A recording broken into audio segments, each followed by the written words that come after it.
La nueva amiga de mi esposo le escribió diciéndole que podía hacer con ella lo que quisiera, así que tomé una captura de pantalla y la exhibí en redes sociales. Mi esposo, James, hace ciclismo de montaña, de descenso. Anda en bici desde los 16 años. Conoce cada vereda de la zona. Sale todas las mañanas a las 6 con nuestros 3 pastores alemanes. Es lo suyo. Hace 6 meses llegó a casa más temprano que de costumbre. Mientras andaba allá afuera, se encontró a una muchacha que se había caído feo y se había roto las 2 muñecas. Cuando lo vio, James la ayudó. La sacó hasta el estacionamiento, subió a los perros y las bicis, la llevó a urgencias y se quedó esperando mientras la mandaban al hospital. Después regresó a casa como si nada. Una semana más tarde, uno de sus compañeros de ruta le mandó una captura. Ella había publicado en varios grupos de Facebook tratando de encontrar a James, el de la camioneta negra y los 3 perros, el que me salvó. Mi esposo no usa redes sociales, así que le dijo a su amigo que le diera su número. Ella le escribió para confirmar que era él. Él dijo que sí, que qué bueno que se estaba recuperando, que con gusto la había ayudado. Ella le ofreció dinero, o invitarlo a comer. Él no aceptó. Solo dijo que con gusto la había ayudado, y ahí lo dejó. Al principio los mensajes eran normales. Hola, espero que estés bien. Cada tantos días. Nada raro. Luego ella empezó a mejorar y pudo volver a andar en bici. Y ahí también cambió la cosa. Deberíamos ir a la vereda algún día. Aquí está el detalle. Mi esposo antes competía. Es rápido. Muy rápido. Y los muchachos con los que anda también. Esta muchacha era principiante y apenas se estaba recuperando de unas muñecas rotas. No había manera de que les siguiera el paso, y él lo sabía. Trató de decir que no con educación. Tal vez en otra ocasión. Pero ella seguía insistiendo. Al final aceptó verla una sola vez. Le dio unos consejos de postura y de técnica. Se suponía que ahí quedaba todo. En vez de eso, empezó a escribirle a cada rato. Que qué equipo le recomendaba. Que cómo era su rutina de entrenamiento. Que si le podía dar clases. Cosas al azar sobre senderismo. Así estuvo durante meses. Nunca, ni una sola vez, me sentí preocupada. James deja su teléfono en la barra de la cocina, sin contraseña. Nuestra hija de 7 años juega en él. Los mensajes se sincronizan con la iPad y con la laptop. Él lo sabe y no le importa. Nunca me ha dado un motivo para no confiar en él. ¿Pero ella? Empecé a notar cosas. Ella siempre iniciaba. Si él no contestaba, mandaba varios mensajes hasta que respondía. Y nunca, ni una vez, reconoció que yo existía. Cuando James le comentó, «No puedo andar el domingo. Es el cumpleaños de mi esposa». Ella contestó en menos de un minuto, «Ay, felicítala de mi parte». Y luego, sin respirar, 2 párrafos sobre una vereda nueva al norte de Phoenix, sobre lo sensibles que tenía todavía las muñecas, sobre que necesitaba a alguien con experiencia que la acompañara. James lo leyó en voz alta mientras se servía café, riéndose, como si fuera lo más normal del mundo. ¿Te fijaste?, le dije. Ni siquiera preguntó cómo me llamo. Está nerviosa de volver a rodar. Es buena onda. Le dio un trago al café y guardó el teléfono en la bolsa del pantalón. Lo dejé pasar. Era mi cumpleaños. No iba a arrancar el día discutiendo por una mujer que nunca había visto en mi vida. Había planeado algo sencillo. Desayuno con Sofía, mi hija de 7 años, que llevaba toda la semana guardando un dibujo debajo de su almohada para dármelo. En la noche, una cena en el lugar italiano de Scottsdale, al que nunca íbamos porque James siempre estaba cansado de tanto pedalear. Reservé mesa para 2. Le pedí a mi vecina que se quedara con Sofía. A las 11 de la mañana, el teléfono de James sonó sobre la barra de la cocina. Yo estaba amasando, con las manos llenas de harina, y alcancé a ver la pantalla iluminarse. Era ella. A la 1 sonó otra vez. A las 3, cuando estábamos en el patio con Sofía soplando burbujas, sonó 4 veces seguidas. «Contéstale», le dije. «No es urgente». «Contéstale, James. No vas a estar tranquilo hasta que lo hagas». Tomó el teléfono. Lo vi teclear, borrar, teclear otra vez. Cuando lo soltó, le pregunté qué quería. Que si podíamos rodar mañana temprano. Le dije que no. ¿Y eso fue todo? Me preguntó por qué no podías festejar tu cumpleaños otro día. Hizo una pausa, como si él mismo apenas lo estuviera oyendo. Le dije que las cosas no funcionan así. Algo se me apretó en el estómago. No dije nada. Seguí amasando, presionando la masa contra la tabla con más fuerza de la que necesitaba. Esa noche, en el restaurante, todo estuvo bien durante una hora. James se veía guapo con la camisa azul que le regalé en Navidad. Pidió vino, me tomó la mano sobre el mantel, me dijo que no se imaginaba la vida sin mí. Y entonces el teléfono vibró sobre la mesa, boca arriba, y los dos vimos el nombre al mismo tiempo. Él lo volteó. Pero el resto de la cena ya no fue igual. Yo seguía hablando, contando algo de Sofía, pero una parte de mí estaba en ese teléfono boca abajo, esperando a que vibrara otra vez. Vibró 2 veces más antes de que llegara el postre. ¿Quieres que lo apague?, preguntó. Quiero que te des cuenta de lo que está pasando. No está pasando nada, pero lo dijo bajito, sin mirarme a los ojos. Llegamos a casa pasadas las 11. James se durmió rápido, como siempre, con esa facilidad que yo le envidiaba. Yo me quedé viendo el techo. A la medianoche me levanté, fui a la sala y tomé la iPad. Todo se sincroniza ahí. Los mensajes de su teléfono caen solos. Nunca los había abierto. Nunca había tenido motivo para hacerlo. Abrí la conversación y empecé desde el principio, desde 6 meses atrás. Leí cada mensaje. Me tomó casi 2 horas. Al principio era como James decía.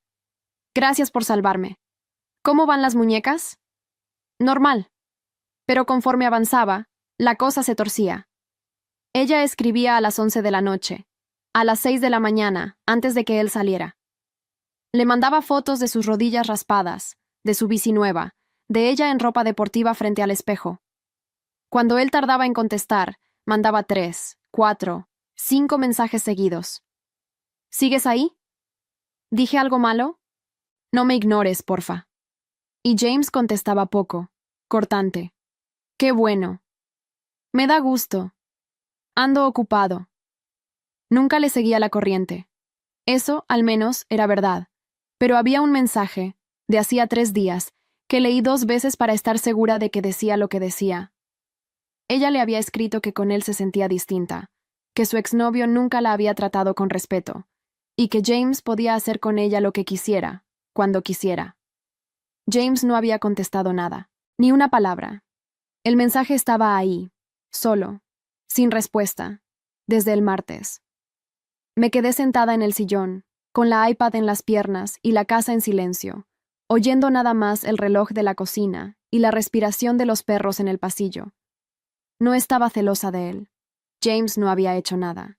Lo que me hervía por dentro era otra cosa. Era que esa mujer llevaba 6 meses metida en mi casa, en el teléfono que estaba sobre mi barra, en las mañanas de mi esposo, y nunca, ni una sola vez, había reconocido que yo existía. Para ella yo no era una persona. Era un estorbo. Un detalle que se podía mover de fecha, como mi cumpleaños. Y yo había hecho exactamente lo que ella esperaba que hiciera. Nada. Me había quedado del otro lado de la puerta, amasando pan, mientras alguien decidía que mi vida era de quita y pon. Apagué la iPad. Por la ventana de la sala se veía la cochera, las 2 bicis de James colgadas de la pared, los cascos, los guantes, todo ese mundo suyo en el que yo nunca había entrado porque siempre pensé que no era para mí. Esa mujer creía que la vereda era su terreno, que ahí ella era intocable y yo no pintaba nada. Me levanté antes de que saliera el sol. Cuando James bajó a las 6, con los perros dando vueltas y la correa en la mano, me encontró en la cochera, parada frente a su bici vieja, la que ya no usaba. ¿Qué haces despierta?, preguntó, medio dormido. Enséñame a andar en esto. Se rió, pensando que era broma. Luego me vio la cara y dejó de reírse. ¿Hablas en serio? Más en serio que nunca en mi vida. No le expliqué por qué. No todavía. Pero por primera vez en 6 meses dejé de sentirme como la mujer a la que cambian de fecha. Si ese era el terreno donde ella se sentía dueña, ahí era exactamente donde yo iba a aprender a pararme. Esa primera mañana no salimos a ninguna vereda. James bajó la bici vieja de la pared, le revisó las llantas, le ajustó el asiento a mi altura y me llevó al callejón detrás de la casa, donde el pavimento estaba liso. Antes de la tierra, el equilibrio, dijo. Súbete. Me subí. Me sentía ridícula. Tengo 34 años y de niña apenas anduve en una bicicleta rosa con rueditas. Las piernas me temblaban. James sostuvo el asiento por detrás. No mires la llanta. Mira al frente. Donde miras, vas. Avancé 3 metros y me fui de lado. El manubrio me pegó en la costilla y el pavimento me raspó la palma de la mano. Me ardió hasta los dientes. Sofía, que nos miraba desde la puerta en pijama, se tapó la boca. ¿Estás bien? James se acercó. «Otra vez», dije, y levanté la bici. Me caí 4 veces más esa mañana. Para cuando entré a bañarme tenía la cadera morada y las 2 manos en carne viva. En la regadera, con el agua caliente cayéndome en la espalda, no me sentí derrotada. Me sentí despierta, como hacía años no me sentía. Practiqué todos los días esa semana, a las 5:30, antes de que Sofía despertara. James se levantaba conmigo, con los perros dando vueltas alrededor, y me corregía. Codos suaves. No frenes con miedo. Frena con la mano completa. Poco a poco dejé de temblar. Al 4.º día di la vuelta entera al callejón sin poner el pie en el suelo. James soltó un grito. Los perros ladraron, y yo me reí tan fuerte que por poco me caigo de la pura risa. Algo entre nosotros cambió esos días. James me hablaba de cosas que yo nunca le había preguntado, de por qué le gustaba salir antes del amanecer, de lo que sentía al bajar una pendiente a toda velocidad. Llevábamos años hablando de la hipoteca, de la escuela de Sofía, de qué íbamos a cenar. De esto, no. ¿Por qué nunca me invitaste?, le pregunté una noche. Se quedó pensando. Creí que no te interesaba. Nunca preguntaste. Tenía razón. Nunca pregunté. Me había quedado afuera por mi propia cuenta, y alguien más había aprovechado el lugar vacío. 2 semanas después, James me dijo que el grupo salía el sábado a una vereda fácil, plana, buena para empezar, que querían conocerme. ¿Saben de mí?, pregunté. Carlos lleva años preguntándome por qué nunca te llevo. Carlos era el amigo que le había mandado la captura de Facebook meses atrás. Llegó al estacionamiento del sendero con su esposa, Brenda, y otros 3 del grupo. Yo esperaba que me trataran como al accesorio del marido. No fue así. ¡Por fin! Carlos me apretó la mano fuerte. Pensé que James te tenía escondida. Brenda me prestó unos guantes acolchonados. Estos te salvan las manos en las bajadas, dijo. Me explicaron cómo soltar el peso sobre las raíces, cómo no clavar el freno de adelante. Me hablaban como a una más. Por primera vez en mucho tiempo no me sentí de quita y pon. Y entonces llegó ella. La reconocí antes de que nadie dijera su nombre. La había visto en las fotos de la conversación, frente al espejo, en ropa deportiva. En persona era más bajita, con una bici nueva carísima y unos lentes de sol que no se quitó ni para saludar. «Ah», dijo mirándome de arriba abajo, deteniéndose en mis rodillas raspadas y en mi bici vieja. «¿Y esta quién es?» James habló antes que yo. «Mi esposa, Camila. Va a rodar con nosotros». Megan levantó una ceja por encima de los lentes. Sonrió de esa manera que no es sonrisa. «Qué tierno». Se acomodó el casco.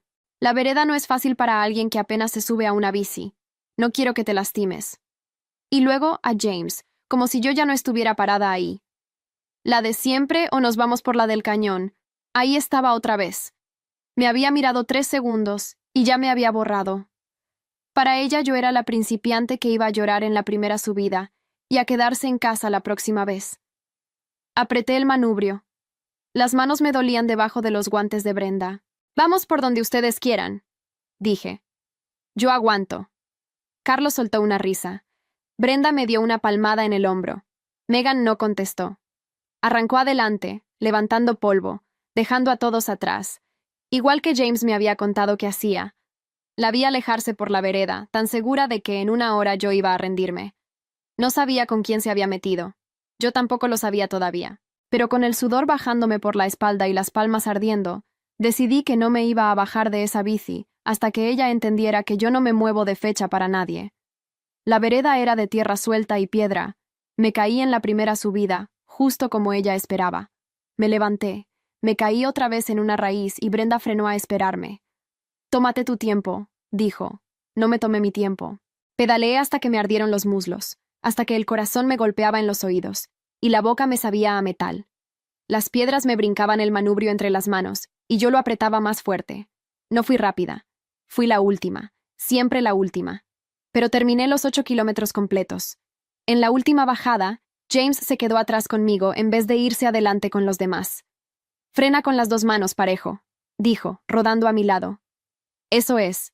Mírame a mí, no al suelo. Lo miré. Bajé sin caerme. Cuando puse los dos pies en el estacionamiento, las piernas me temblaban, pero por dentro algo se había encendido.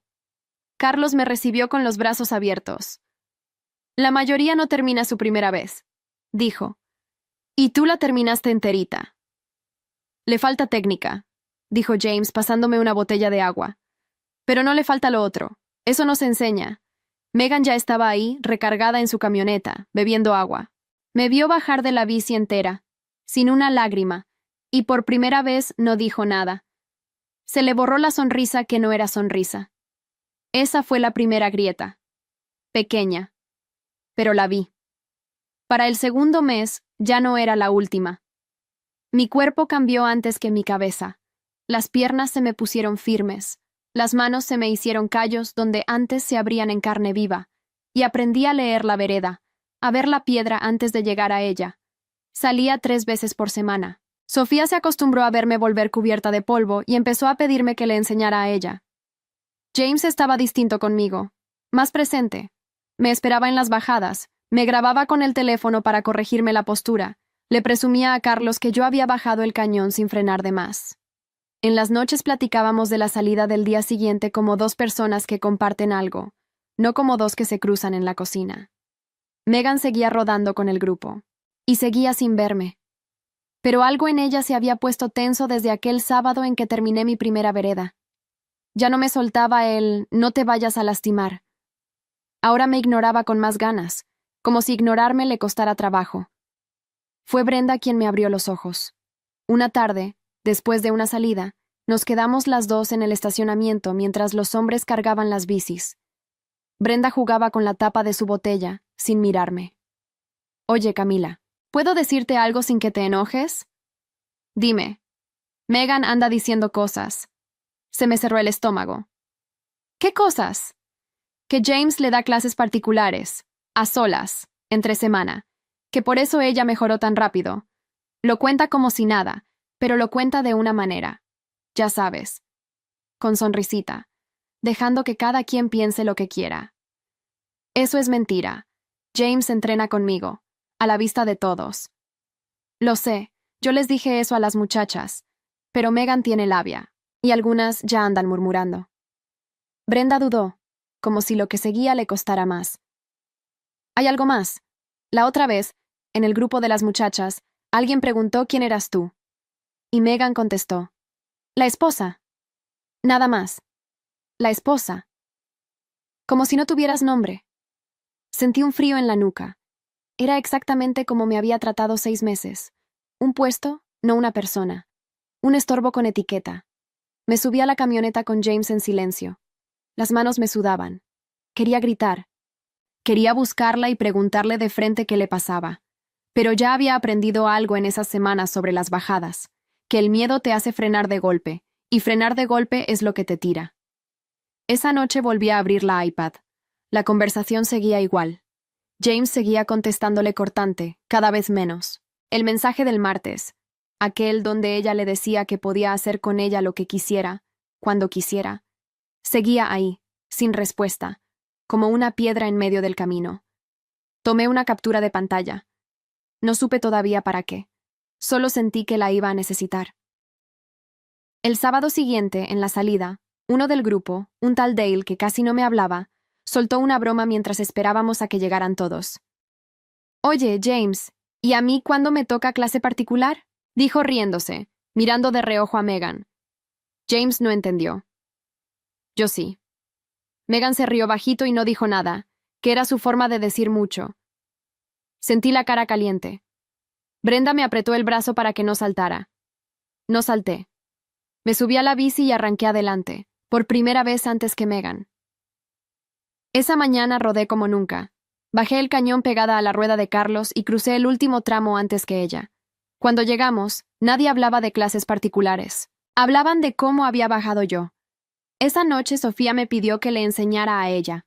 Salimos al callejón con su bicicleta y le quité las rueditas. Le sostuve el asiento por detrás, igual que James me lo sostenía a mí. «No mires la llanta, mira al frente», le dije, y me oí decirlo con la voz de él, y me dio risa. Se calló, Se levantó, se volvió a caer.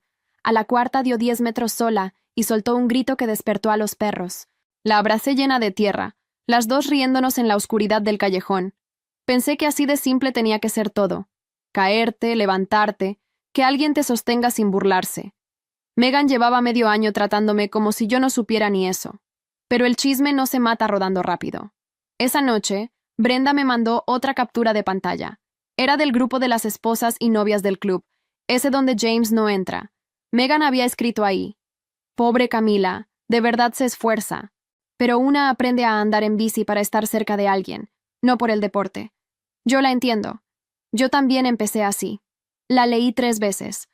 La muy descarada estaba dando a entender, frente a todas, que yo había aprendido a rodar por desesperación. Que la desesperada era yo. Cuando ella llevaba 6 meses mandándole mensajes a las 11 de la noche a un hombre casado. Apreté el teléfono. Esta vez no me ardió el estómago. Esta vez se me puso la cabeza fría. Ya tenía la captura del martes. Ahora tenía esta. Megan llevaba medio año jugando en un terreno donde creía que yo no podía entrar, pero yo ya estaba adentro. Y por primera vez entendí que no tenía que gritar, ni rogar, ni explicarle nada a nadie. Solo tenía que dejar que sus propias palabras hablaran por ella. Le mandé un mensaje a Brenda. ¿Cuándo es la rodada grande del mes? La del club, con todas las familias.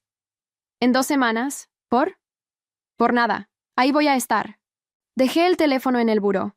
James ya dormía, con la respiración pesada y tranquila de siempre. Lo miré un rato en la oscuridad. Él no había hecho nada. Esa era la parte que más me dolía y la que más fuerza me daba. Yo no estaba peleando por un marido que se me iba. Estaba peleando por mi lugar, ese que llevaba 6 meses dejando que alguien más ocupara. En 2 semanas iba a estar toda la comunidad junta en un mismo lugar. Y ahí, en su propio terreno, esto se iba a acabar. La rodada grande del mes era distinta. No eran 5 amigos en un sendero a las 6 de la mañana. Era el club entero. 40 personas, familias completas, una carpa con mesas, hieleras, niños corriendo entre las bicis. Llevé a Sofía. James llegó temprano a ayudar a montar la carpa. Megan llegó con su bici nueva y, por primera vez, conmigo en la mira desde que bajó de la camioneta. Yo sabía que iba a intentar algo. Lo que no sabía era qué. Lo intentó a media mañana, antes de salir a rodar, cuando estábamos todos reunidos junto a la carpa y el presidente del club daba indicaciones de la ruta. Megan levantó la mano y habló fuerte, para que todos oyeran. Una pregunta. ¿Vamos a esperar a los principiantes en cada subida? Lo digo porque la última vez tuvimos que parar mucho. Me miró. No por nada, Camila. Es que no quiero que te sientas mal aguantándonos a todos. Algunos voltearon a verme. Sentí la cara caliente, las orejas zumbando. Sofía me apretó la mano. Era justo lo que Megan quería, que me pusiera roja, que tartamudeara, que me viera pequeña frente a toda la comunidad. Respiré. Frená con la mano completa, no con miedo. No te preocupes por mí, dije, con la voz más firme de lo que esperaba. Si me esperan, los alcanzo. Si no me esperan, también. Carlos soltó una carcajada. 2 o 3 más se rieron. Megan apretó los labios. Se le había salido el tiro, pero no se rindió. Cuando el grupo empezó a dispersarse, se acercó a James, frente a la carpa, frente a Brenda, frente a otras 3 esposas y frente a mí. James, ¿le explicas tú a tu esposa lo del cañón? Tú me lo explicaste también aquella vez, a solas. Lo dijo despacio, saboreando el a solas, dejándolo caer como veneno. Tienes paciencia para enseñar. Lo sé de primera mano. Se hizo un silencio raro. Brenda bajó la mirada. Una de las esposas cruzó los brazos. James frunció el ceño, sin entender del todo lo que pasaba, pero entendiendo que algo pasaba. Megan, yo nunca te enseñé nada a solas, dijo despacio. Rodamos una vez, con el grupo. Ay, no seas modesto. Sonrió. Entre tú y yo sabemos cómo fue. Y ahí, en esa sonrisa, lo vi todo claro. No quería a James. Quería que todos creyeran que lo tenía. Quería ser, frente a la comunidad, la mujer por la que un hombre casado perdía la cabeza. Yo solo era el estorbo al que había que hacer quedar como tonta. Saqué el teléfono. No grité, no lloré. Abrí el grupo de Facebook del club. el mismo donde ella había publicado meses atrás buscando al de la camioneta negra y los 3 perros, y subí las 2 capturas de pantalla. La del martes, donde le escribía a James que podía hacer con ella lo que quisiera, cuando quisiera, y la del grupo de las esposas, donde se burlaba de mí. Sin texto, sin insultos, solo las capturas. Las palabras eran de ella, no mías. Las subí al grupo del club. Dije tranquila, guardando el teléfono. Para que nadie tenga que adivinar cómo fue. Está todo ahí, con fechas. Los teléfonos empezaron a vibrar alrededor de la carpa. 1, luego otro, luego 5. La gente sacaba el celular, leía, levantaba la vista hacia Megan. Vi a Brenda taparse la boca. Vi a Dale, el de las bromas, ponerse colorado y guardar el teléfono. Vi a las esposas leer y mirarse entre ellas. Una de las esposas, la mayor del grupo, una señora que casi no hablaba, se acercó a Megan y le dijo, sin levantar la voz, «Yo te defendí. Le dije a mi esposo que eras buena muchacha. ¡Qué pena!». Y se dio la vuelta. Eso le dolió más que cualquier grito. James leyó. Y por primera vez en 6 meses, su cara cambió de verdad. No de enojo conmigo. De algo peor para él. De darse cuenta. De entender. Todo junto. Los mensajes a las 11 de la noche. Las fotos frente al espejo. La insistencia. La frase que él había dejado sin contestar porque le pareció tan absurda que ni valía la pena. Volteó a verla. «¿Le escribiste eso?», le preguntó, con la voz baja. «¿A mí? ¿Estando yo casado? ¿Con mi hija ahí?». Megan abrió la boca. La cerró. Buscó una cara amiga alrededor de la carpa y no encontró ninguna. La gente que un minuto antes se reía de su chiste de los principiantes, ahora la veía como se ve a alguien que acaban de descubrir. «Eso, está sacado de contexto», dijo, y la voz se le quebró un poco. «Camila lo está usando para...». «Para nada», dije. «Lo escribiste tú. Yo solo lo puse donde todos pudieran leerlo». Nadie salió a defenderla. Ese fue el momento exacto en que entendí que había ganado. No por lo que yo dije, sino por el silencio de toda esa gente que ella había querido tener de su lado. Megan agarró su bici, la metió a la camioneta sin acomodarla, y se fue antes de que empezara la rodada, levantando polvo en el estacionamiento, igual que cuando arrancaba adelante para dejarnos a todos atrás, solo que esta vez no iba adelante de nadie. Iba huyendo. James se quedó parado a mi lado. Me tomó la mano, la que tenía los callos nuevos. «Perdóname», dijo. «No vi nada. Tú lo viste todo y yo no vi nada». «Lo sé», contesté. No le dije que estaba bien, porque todavía no lo estaba. Pero le apreté la mano de vuelta. Sofía corrió hacia nosotros preguntando si ya íbamos a rodar. Y rodamos. Esa mañana rodé en medio del grupo, no atrás, con la gente platicándome al lado, y nadie volvió a decir la palabra principiante. En la carpa, mientras comíamos, Brenda se sentó a mi lado y me dijo bajito, «Tenías razón todo este tiempo y nadie te escuchó. Perdón por eso». «No te disculpes», le dije. «Tú fuiste la única que me avisó». Me apretó la mano. Alrededor, los niños seguían corriendo entre las bicis, ajenos a todo, y por primera vez esa carpa se sentía como un lugar al que yo también pertenecía. Megan no se quedó callada. La gente como ella nunca se queda callada cuando pierde. 3 días después de la rodada, empezó a escribir. No a mí, a todos. Puso un mensaje largo en el grupo de Facebook del club, de esos que se nota que escribiste y borraste 5 veces antes de mandar. Decía que ella era la víctima, que la habían expuesto sin su permiso, que sus mensajes eran privados y que yo, una mujer celosa e insegura, los había sacado de contexto para humillarla.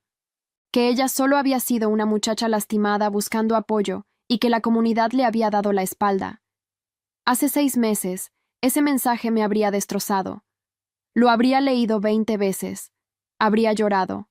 Habría escrito una respuesta de 3 párrafos defendiéndome, borrándola, escribiéndola otra vez.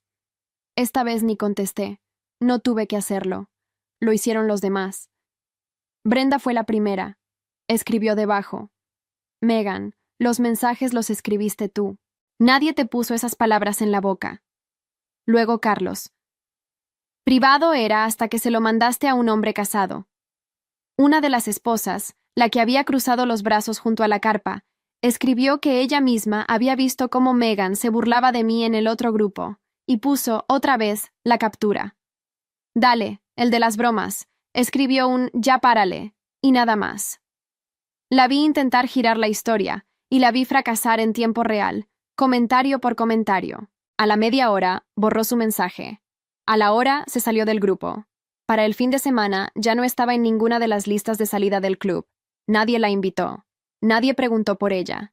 Simplemente dejó de existir en ese mundo donde tanto había querido ser el centro. No sentí la satisfacción que esperaba sentir. No salté de gusto. Sentí, sobre todo, un alivio grande y silencioso, como cuando bajas del cerro y por fin pones los dos pies en el suelo plano. Se había acabado. Y se había acabado sin que yo tuviera que rebajarme a su nivel. James cambió en esas semanas. No de un día para otro, pero cambió. Empezó a dejar el teléfono boca arriba sin que yo se lo pidiera. Una noche se sentó en la cama y me dijo que había estado pensando, que durante meses confundió no hacer nada malo con no hacer nada, y que no eran lo mismo. Que mientras él contestaba cortante y se lavaba las manos, yo me había quedado sola del otro lado. Tenía razón y no lo contradije, pero también era verdad que esos 6 meses me habían sacado de la cocina y me habían subido a una bici, y que la mujer que ahora le hablaba en esa cama no era la misma que él dejaba afuera de su mundo. Eso también se lo dije. Lo entendió. Lo raro vino después. No esperaba lo que pasó después. Una tarde, en el estacionamiento, se me acercó una mujer que yo no conocía. Tendría 40 y tantos, tenis nuevos, una bici prestada y la cara de miedo que yo tenía aquel primer día en el callejón. Disculpa, dijo. Tú eres Camila, ¿verdad? La que empezó de cero hace unos meses. Brenda me contó. Yo. Siempre quise aprender, pero me da pena. Siento que ya estoy grande, que todos van a ser mejores que yo. Se rió, nerviosa. ¿Cómo le hiciste? Me quedé callada un momento, no por no saber qué decir, sino porque algo se me acomodó por dentro al oírla. Era yo, hablándome a mí misma 6 meses atrás. Te caes, le dije. Te caes muchas veces, y te vuelves a subir, no hay otro secreto. Le señalé mi bici. ¿Quieres que te enseñe el equilibrio primero? En lo plano. Así empecé yo. Le brillaron los ojos. Esa tarde le di su primera lección en el estacionamiento liso, sosteniéndole el asiento por detrás como James me lo sostuvo a mí. Se cayó 2 veces. A la tercera dio 10 metros sola. Gritó como niña chiquita. Yo me reí con ella. No fue la última. Brenda les contó a otras. En 2 semanas eran 4 mujeres las que me buscaban los martes y jueves, para que les enseñara lo básico antes de atreverse a salir con el grupo. Mujeres que llegaban con la misma pena, la misma idea de que ya estaban grandes, de que ese mundo no era para ellas. La misma idea que yo había tenido, esa que había dejado que alguien más ocupara mi lugar mientras yo amasaba pan creyendo que no me tocaba entrar. Una de ellas me contó, mientras le ajustaba el casco, que su esposo se reía de ella por querer aprender a su edad. Dice que voy a hacer el ridículo. Le apreté el hombro. El ridículo lo hace el que se ríe de alguien por intentarlo, le dije. Se quedó pensando. Un rato después rodó sus primeros metros sin que yo la sostuviera. Cuando se bajó, no me dio las gracias a mí. Se las dio a ella misma. La oí decir, bajito. Lo hiciste, tonta. Y se rió sola. Esa risa valía más que cualquier pago. Una de ellas, una tarde, me preguntó cuánto me debía por las clases. Nada, le dije por reflejo. Pero esa noche, lavando los trastes, me quedé pensando. James se acercó por detrás y me preguntó en qué pensaba. En que 4 mujeres me buscan para que les enseñe, dije. Y en que les dije que gratis, sin siquiera pensarlo. Como si lo que sé no valiera. James cerró la llave del agua. ¿Y si valiera?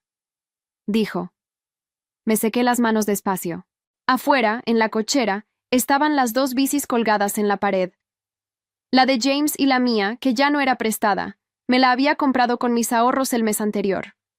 Las miré un rato largo. Por primera vez en años no estaba pensando en la hipoteca, ni en la escuela de Sofía, ni en qué íbamos a cenar. Estaba pensando en mí, en algo que era mío, en algo que nadie me había enseñado a querer, pero que ahora sabía exactamente cómo se sentía. Tardé 4 meses en abrir el local. Era pequeño, en una esquina al norte de Phoenix, cerca de las veredas donde había aprendido a caerme. Renté el lugar con mis ahorros y un préstamo chico que pedía mi nombre, sin pedirle permiso a nadie. James me ayudó a pintar las paredes y a colgar los ganchos para las bicis, pero la firma del contrato era mía. El nombre en la puerta era mío. Le puse un nombre simple, sin adornos. Un taller y escuela de ciclismo para mujeres. Preparábamos bicis, vendíamos lo básico, y 3 días a la semana yo daba clases para principiantes. Empezar de cero. Equilibrio primero, en lo plano, igual que aprendí yo. Codos suaves. Frena con la mano completa, no con miedo. Donde miras, vas. El primer mes llegaron 6 mujeres. El segundo, 14. Llegaban con la misma cara con la que yo me había parado aquella madrugada en la cochera frente a la bici vieja de James. La cara de quien cree que ese mundo es de otros. Señoras que nunca habían hecho deporte. Muchachas que se sentían torpes. Una abuela de 63 años que quería rodar con sus nietos y no podía. A todas les dije lo mismo. Te vas a caer, y te vas a volver a subir, y no hay otro secreto. Los mismos grupos de Facebook donde Megan había publicado meses atrás buscando al de la camioneta negra, ahora se llenaban de mensajes preguntando por mí, por mi taller, por mis clases. Las mujeres se etiquetaban entre ellas. Ve con Camila, ella te enseña sin que te dé pena. Mi nombre, el que Megan nunca quiso preguntar, ahora lo escribía a media ciudad. De ella casi no supe más. Brenda me contó que se había cambiado de club, en otra ciudad, y que al poco tiempo también la habían sacado de ahí. Dijo que era el mismo patrón, un hombre, una historia de víctima, un grupo que tarde o temprano se daba cuenta. No sentí nada al oírlo, ni gusto ni lástima. Había dejado de ocupar espacio en mi cabeza hacía rato, que era la única venganza que de verdad me importaba. James cambió de fondo, no de a mentiras. Ahora rodábamos juntos los fines de semana, los dos y Sofía, que a los 8 años ya bajaba lomitas que a mí todavía me daban miedo. Una mañana, en una bajada, mi hija me rebasó riéndose y me gritó, «¡Mírame, mamá!». Y yo la dejé irse adelante, viéndola volar entre el polvo, sabiendo que ella nunca iba a crecer creyendo que ciertos mundos no eran para ella. Eso solo valía cada raspón. La abuela de 63 años, la que quería rodar con sus nietos, fue la que más me marcó. Se llamaba Lupita. Se cayó tantas veces en el estacionamiento que yo empecé a tener miedo de que se lastimara de verdad. Le dije que tal vez esto no era para ella, que no pasaba nada. Me agarró del brazo, con esa fuerza que tienen las señoras, y me dijo, «Tú no me digas a mí lo que no es para mí. Eso ya me lo dijeron toda la vida». Me quedé callada y le seguí sosteniendo el asiento. 3 semanas después, rodó 2 kilómetros completos con sus 3 nietos pedaleando detrás, gritando, «¡Abuela, abuela!». Y cuando se bajó estaba llorando. Yo también lloré. No me dio pena llorar. El taller se llenó de historias así. Una mujer que aprendió a rodar después de un divorcio, para probarse que podía sola. Otra que llevaba 20 años cuidando a todos en su casa y nunca había tenido algo suyo. Las reconocía a todas, porque todas eran versiones de la mujer que se quedaba del otro lado de la puerta, amasando pan, creyendo que el mundo de afuera era de otros. James se volvió mi mejor publicidad sin proponérselo. Mandaba a los principiantes del club conmigo. «Ve con Camila, enseña mejor que yo, tiene paciencia y no te hace sentir tonto». La primera vez que lo oí decir eso, frente a otra gente, algo viejo se me destrabó por dentro. El hombre que durante 6 meses no había visto nada ahora me presumía como su mejor maestra. Una tarde, Carlos llegó al taller con una caja de cervezas y todo el grupo detrás. El local ya llevaba unos meses y se sentía vivo. Brindamos en la banqueta, entre las bicis, con Sofía repartiendo papitas. Carlos levantó la botella y dijo, medio en broma, medio en serio: «Por la principiante que nos pasó a todos». Me reí. Ya nadie me decía principiante.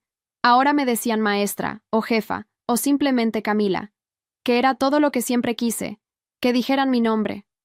Mi mamá vino de visita desde Texas y, cuando vio el local, con mi nombre en la puerta y las bicis colgadas y las mujeres entrando y saliendo, se quedó callada. Después me dijo, bajito, que nunca me había imaginado dueña de algo. «Yo tampoco, mamá», le contesté. «Yo tampoco». El día que cumplí 1 año de haber empezado a rodar, salí sola de madrugada, como hacía James cada mañana. Subí el cañón completo sin frenar de más, con el cielo apenas aclarando y el aire frío entrándome en los pulmones. Arriba me bajé de la bici y me quedé viendo la ciudad despertar allá abajo. Me dolían los muslos. Tenía las manos llenas de callos. Y por primera vez en mucho tiempo no había nadie afuera de ninguna puerta esperando a que yo decidiera entrar. La puerta era mía. El terreno era mío. Hoy manejo mi propia camioneta hasta mi propio taller, por la misma carretera donde alguien creyó que mi vida era de quita y pon, que se me podía mover de fecha como un estorbo. No abrí ese lugar para que nadie me viera. Lo abrí porque dejé de esperar a que alguien me hiciera un espacio y aprendí a construir el mío. Esa mujer que amasaba pan del otro lado de la puerta ya no existe. La dejé ahí, en el polvo del callejón, en la primera caída, y nunca volví por ella.